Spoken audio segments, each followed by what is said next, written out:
यदि आरोप लगाया गया है वो जवाब देना ही पड़ेगा जाकर के, और विपक्ष का सही कदम जाकर के है। संविधान खत्म हो रहा है, आरक्षण खत्म हो रहा है, लोकतंत्र खत्म हो रहा है। तो संविधान खत्म हुआ, आरक्षण खत्म हुआ है। संस्था पर आरोप लगा करके राज्य की छवि को धूमिल करने का जो प्रयास किया है वो जवाब देना चाहिए। सर, तेजस्वी यादव ने कहा है कि पहले आरसीपी टैक्स लगता था, अब डीके टैक्स लग रहा है बिहार में।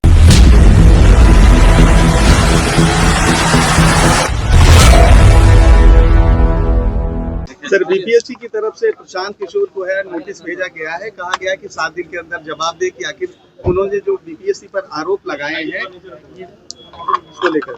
स्वाभाविक है, यदि आरोप लगाया गया है वो जवाब देना ही पड़ेगा जाकर के, और विपक्ष का सही कदम जाकर के है। बिहार पब्लिक सर्विस कमीशन एक स्वतंत्र संस्था जाकर के उस संस्था पर आरोप लगा करके राज्य की छवि को धूमिल करने का जो प्रयास किया है वो जवाब देना चाहिए। सर, तेजस्वी यादव ने कहा है कि पहले आरसीपी टैक्स लगता था, अब डीके टैक्स लग रहा है बिहार में। कहीं कोई टैक्स नहीं जाकर के, ये सब माने भ्रम फैलाने का जो काम इन लोग आदत जाकर के है।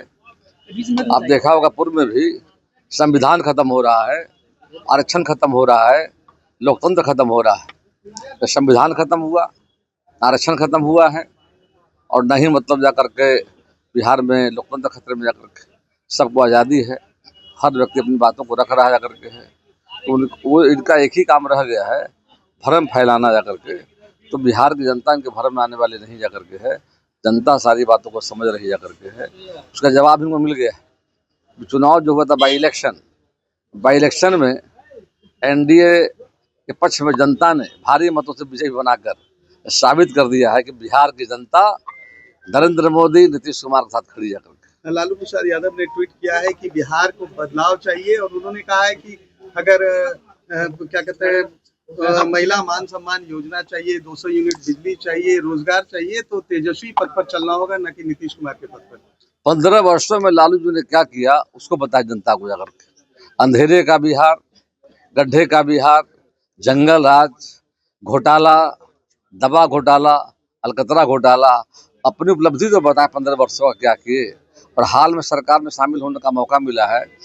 किस सत्ता का तेजस्वी यादव की टीम के लोगों ने दुरुपयोग किया जाकर के जनता ने देखा जाकर के, इसीलिए नीतीश कुमार ने सही कदम उठा करके अलग होने का काम किया जाकर के। तो आने वाला समय जनता देख चुकी है, 15 वर्षों का शासन, और जब जब महागठबंधन सरकार में शामिल हुई जाकर के है, तो बिहार में जो इन लोगों ने किया है बिहार की जनता ने देखा जाकर के है।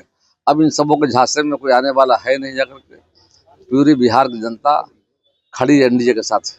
हाँ सर, रामलला के कहते हैं कि डीके टैक्स सुना जा रहा है। कोई टैक्स नहीं, सब भ्रम फैलाया जा रहा है। इनका एक ही काम रह गया, भ्रम फैला कर राजनीति करना जाकर के। आरक्षण खत्म हो रहा है, संविधान खत्म हो रहा है, लोकतंत्र खतरे में है। संविधान खत्म हुआ, आरक्षण खत्म हुआ है, अब कह रहे हैं टैक्स लग रहा है। पूरी की पूरी तरह से मैं मानता हूँ ये भ्रम फैला करके राजनीति करना चाहते हैं। विपक्ष का काम है सकारात्मक राजनीति करना बिहार के लिए, वो नहीं कर पा रहे हैं जाकर के हैं, और बेवजह भ्रम फैलाकर दुकान जो चला रहे हैं, अब इनकी दुकान चलने वाली नहीं जाकर के है। बिहार की जनता ने मन बना लिया है, आने वाले 2025 के चुनाव में नरेंद्र मोदी, नीतीश कुमार के हाथ में मदद करेंगे। आज अयोध्या राम मंदिर के प्राण प्रतिष्ठा का 1 साल पूरा हो गया, क्या कहना चाहेंगे? हम सबों का पार खुशी हो रही है। पूरी दुनिया में सनातन धर्मावलंबी के लोग, हिंदू धर्मावलंबी के लोग जश्न मना रहे हैं, खुशी मना रहे हैं, पूजा पाठ लोग कर रहे हैं जाकर के। आज का दिन भारत दुनिया के इतिहास में ऐतिहासिक दिन है। 500 वर्षों के संघर्ष के बाद सनातन धर्मों को न्याय मिला जाकर के। कितना बलिदान हुआ, कितना मतलब लोग मारे गए जाकर के, लेकिन हम उस रास्ते पर चल रहे थे, और समय आया और देश के माननीय प्रधानमंत्री नरेंद्र भाई मोदी की सरकार ने सुप्रीम कोर्ट के सामने आर्कोलॉजिकल तथ्य को रखने का काम किया। उसी के आधार पर माननीय उच्चतम न्यायालय ने फैसला दिया, और भगवान अयोध्या में भगवान राम का मंदिर बनकर आज जो तैयार हो गया है, पूरे विश्व में आज खुशी की लहर जाकर के है। तो खुशी मना रहे हैं, पूजा पाठ कर रहे हैं, भगवान रामलला को याद